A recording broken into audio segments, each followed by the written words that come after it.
What's up, everybody? Welcome back to another Riding Dad channel video, or welcome if it's your first time. Either way, very glad to have you. We are doing a different air cleaner install, but let's roll the intro, then we'll come back and I'll explain why I'm doing it and what I went with, even though you probably know because of the thumbnail. So roll that intro. Riding Dad YouTube channel, it's the Riding Dad YouTube channel, it's the Riding Dad YouTube channel, it's the Riding Dad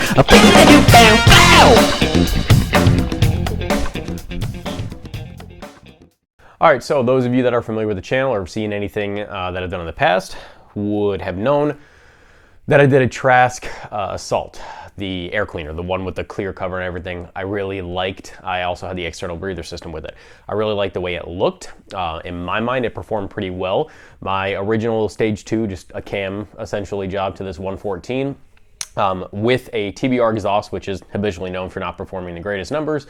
That Trask Assault air cleaner had 118 horsepower and 125 torque, which is pretty darn high for just a cam, just a bolt-in cam, not a cam that required any major changes or anything like that to the internals of the engine. So I was pretty happy with that.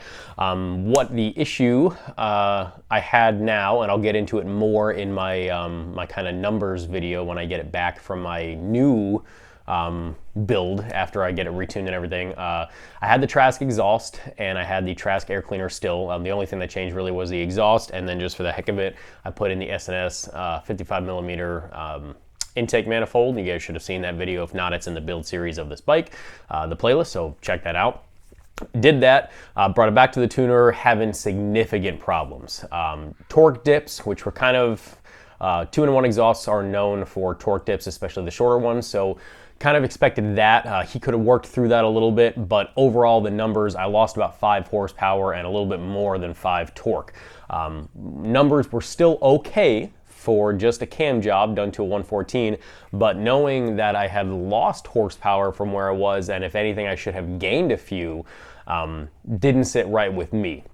What I have noticed that on my, on the butt dyno, as I say, what I have noticed that, I don't know, probably not realistically. I might have noticed maybe some of the torque, depending on where I was in gearing and stuff. I might have noticed a torque loss, but probably would not have noticed much, if anything. But, we're guys, we want the best numbers, want the best performance. Knowing what I had and what I was going to, taking that loss I couldn't do it. I couldn't ride this bike and enjoy it and know I lost that. So, cue why everything is being taken off the bike and I'm re-evaluating and re-putting parts on.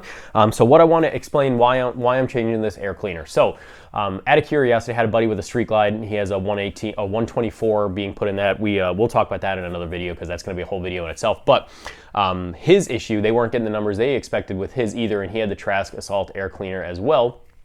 Basically, we pulled the filter off because we noticed that the filters are really thick compared to other filters, and both of our bikes instantly gained a little bit more than 5 horsepower and even more torque just pulling that filter off and leaving the back plate and everything on it. So I have both filters here. Like I said, I went with the DK Customs. I went with the 606. It is the best performing, largest circular air filter. They have, I think it's like the 838, 8 something or whatever, is like a rectangle. I did not like it for this bike build. And then they have their whatever 636, I think. Oh, it's 808, and I think the 636 is the one that's like the Screaming Eagle, like the one that it's like an elbow. Did not like that for this bike either. So the 606 should be pretty good. Yeah, let me grab both filters and I'll show you the difference. So we all should know, if you don't know, you can Google and read some, but obviously air cleaner performance is not only about the filter media, it's also about how the back plate is designed. So Trask has the, can't think of the name right now, but their little insert, velocity stack. There we go. They have their velocity stack, and it's basically designed to funnel air more smooth into there. And different air cleaners have different things that supposedly help that. So the first part, what I want to talk about on this DK one is there's very clearly no velocity stack. Basically, it's throttle body, this piece, which is just a spacer, and then this flat piece of steel. This uses the same air filter as the Arlen Ness Big Sucker, which has been well performing for many years. A lot of people use it on bigger builds. DK Customs actually has a couple videos where they have dynoed theirs, and the school of thought has always been that velocity stag is needed, smoother air, you know, you don't want to break it up. For whatever reason on these M8s, they're showing that it almost doesn't matter, and if anything, this harsher kind of 90-degree angle with it, without polished kind of like funneling effect, is almost doing better. So that's not the main reason I got this, but they've compared theirs and aluminum style of theirs, and really the only difference they can figure out is that theirs has more of a harsh 90-degree angle, and everybody else's, like the Arlen Ness and everything like that, they have more of a like a cone-ish effect, like a smooth radius to it. So that should perform good in itself. Here's the main thing I want to talk about. This is the Trask filter, and yes, if you saw my video, I did clean it out and re-oil it, but it's not like I over-oiled it, and even if you over-oiled it, this should not be. So I'm going to try to get this to a way that you can see. Now I'm using my phone light, so obviously this is not the brightest light in the world, and hopefully you can see it, but can you see that light pass through that filter element? I can't tell if it's coming out in video or not, but you cannot see really anything in person. There's basically nothing there. I mean, it's right there. You just can't see it. So the filter element from the DK Customs is a genuine K&N. Already you can tell the difference, and yes, this can be blacked out as well. But what I want to show you, and hopefully this will, you can already see the difference. I mean, look at that. It is so much thinner. It's insane. So Trask and a couple other air cleaner manufacturers, they don't tell you what their media is. They just say it's a high performance cotton gauze material. This is a genuine K&N, which is obviously like a cotton gauze material with that screen on it. The only thing I can tell you for sure is that this is way thinner. This should provide a lot more airflow. It should be overall better in general as far as this build is concerned. The other cool thing about this, one of the other reasons I went with DK, there's a lot of other manufacturers that use K&N. You can get, I mean, like I said, the Arlen Ness and everything like that. One of the bigger deciding factors on me getting the DK Customs, besides that their customer support is supposedly really good, thankfully I don't have to use them for anything yet. You guys know that I have external breather kit, or had, on the Trask Assault air cleaner. What I wanted to keep was an external breather system, and rather than piecing it together or doing a DIY kit from DK or something like that for a different air cleaner, or spending a ton of money, DK has ones that specifically pair well. Like, you can order it as a one-stop shop, order their external breather kit and their filter, and everything is made to work together. So that is another reason why I went with them. The other one I was teetering on was getting the HPI. Now, HPI doesn't specifically say that their filter media is K&N either. However, I know HPI, their exhaust and air cleaner filters, or air cleaners, are consistently putting out really good numbers for M8 builds. So I was willing to take a chance on them. I like the way theirs looked. But I found one place where the filter was in stock, but the external breather system was not. And I didn't want to piece together after the fact. I just wanted it to be all done. Also, this DK system with everything included, the external breather system, everything was like $300 cheaper than the HPI would have been, if not almost like 400, I think. So yeah, this should be pretty good. The other thing that's important to know about the DK system before we get the install, which is going to be really easy, is that it requires the HD bracket. So if you have a 114 like I do, your initial setup came with this bracket. It's basically just this small little piece that mounted there, and that was kind of all you had for the 114 high flow, filter that they were putting on the 114 M8s, or at least the soft tails. I know some of the Touring didn't have it for a while or whatever, but that's kind of what you had.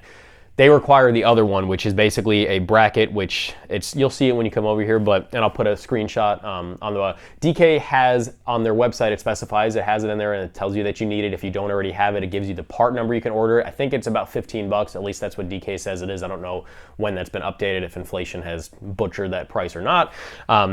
I did not feel like going to Harley, and just for whatever reason I was just lazy about it. I went on Amazon and I got the Kuryakin version of it. Works fine. I'll tell you right now, the quality is not amazing. There's a lot of spots on it that are not covered in black.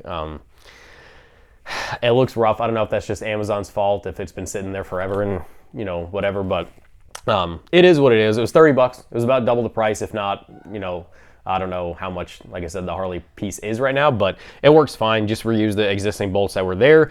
And then basically it's just a bracket, you'll see, but it just connects the breather bolt areas to the manifold, and it just kind of braces everything up. So with the DK system that I have, it came with the external breather kit. There's a bunch of hose and T-fittings and all that stuff. The only thing we're going to do today, because I'm waiting until my exhaust is on to figure out where I want to do the final mount. I don't think I'm going to mount to the atmosphere with this. I think I might do a catch can, and or I might just do the filter that it came with it. Not sure yet, but either way, that's just a preference, kind of what you want to do for mounting, and I have a video on that I did with the Trask, so I'm not worried about explaining that to you guys. But what we have to do, because the back plate covers where the breather bolts are, we have to do the breather bolt install first, and the breather bolts consist of a banjo fitting and 2 shoulder washers, and then the actual bolt. So the shoulder washers go into this piece. There is a thicker and a thinner size for this wall. That's the thinner one, and that's the thicker one. It really doesn't matter, according to DK, which size you put where. I'm gonna put the thinner side closer to the bike, leaving the thicker one out, the way if, hopefully, theoretically, if there is any leakage, it'll be in the outside and I'll catch it and then I can plug it up. My buddy has a DK Systems, and his was leaking very minorly, but still leaking. And they basically coached him through it, basically said to use RTV sealant, the black sealant, on kind of like all surface areas. I'm gonna try to install mine first. It's not a big deal to take it out. It's not gonna affect performance. It's basically just going to the dyno and then coming back. So I'm gonna install mine without that, see if I get the leaking. If I do, I will obviously keep you guys updated, and then put RTV around all those areas as well. But for now, like I said, I'm gonna do it without and see how she goes. Basically, straight from DK, they recommend using like a Teflon tape, you know, like plumber's tape kind of thing. Pretty decent amount around the threading of these bolts, and then put these bolts in. It's important not to, you can put them in and then tighten them after the fact with like a open end wrench. You can tighten them after the back plate is on. You just can't get them in when the back plate is on, because you'll see it when we put it on, it covers one side pretty much completely. So we're gonna put some Teflon around these, put those in, and then we'll start doing the backing plate. The backing plate is gonna consist of 2 gaskets, one on this side, then the spacer, then a second gasket, then this backing plate, which is gonna go like this, and then 3 of these is gonna go through there, through the spacer, into the throttle body. Then the filter is going to sit on top of these, and bolts are going to hold the filter into this piece. And then the cover, which you could get different covers. I'm on a waiting list to see when Cruci Originals comes back out with their KO instead of their bunny one, because everything that fits the Screaming Eagles and the Arlen Ness Big Sucker cover plates will fit this. So then we're gonna put that cover plate on the, I just got a plain black for now, because I'm gonna replace it anyway eventually. So, but yeah, let's go. I'll zoom you guys into the bike and we'll start this install.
All right, all done. Is it the prettiest air cleaner? It's going to be subjective, but I would say definitely not the prettiest. Is it nice, clean, and simple? Yes, it is clean and simple. Like I said, once I replace this cover with, if I find something else, I might, but as of right now, I want the KO Cruci Originals cover in a stainless, and then I'll either leave it in stainless to match the exhaust and other stainless stuff I have, or I'll powder coat it to match the future color that I powder coat some knickknacks and my wheels, and then I think it'll really tie in and look super cool. But yeah, it's not the flashiest air cleaner, but especially for us guys that are doing cam and possibly a big bore or stuff like that, it is supposedly supposed to be one of the most high flowing air filters. It is a genuine K&N filter, so yeah, like I said, I got when you order DK, they come with different stuff. It's 6 feet of hose. Basically, we'll clip this hose up there, zip tie it, or hose clamp it. You can either, those of you familiar with my old setup with the Trask, I vented it to the atmosphere because I barely had blow by to begin with the Checkmate I have. So I'm not sure if I'm going to do that again. This hose is thicker, so I'm not sure if I'll use this hose to get to the T-fitting and then use my old hose and then still vent to the atmosphere.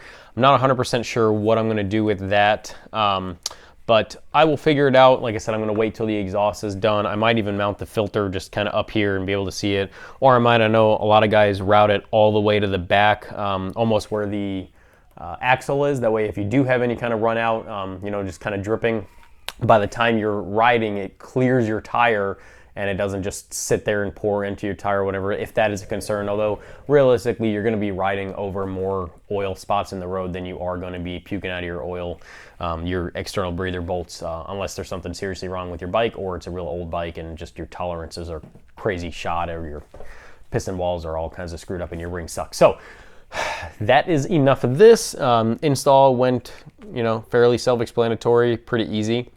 They have a couple different sizes, couple different styles, different top covers and stuff. But yeah, let me know what you guys think. Make sure you check out all of the links and the videos in the description. Check out the build series of this Lowrider S. A lot of cool things to come. I know I say that all the time, but it's truly because I have stuff all the time. I mean, I have the exhaust sitting over there. I have cartridge inserts for the forks sitting over there. Just a lot of cool stuff coming up. So make sure you subscribe and you like this video. It really helps me out. It lets YouTube know that I'm doing good, which I think I am. I mean, it's the Riding Dad channel. Come on. Check out the videos at the end of this video, and in the description, make sure you check out Tucker Speed and hit up their shop. Use my affiliate link and my coupon code. Save you guys some money. Help me out. Help them out. Thank you guys for watching, and until the next time, ride safe. Have fun. Dad out.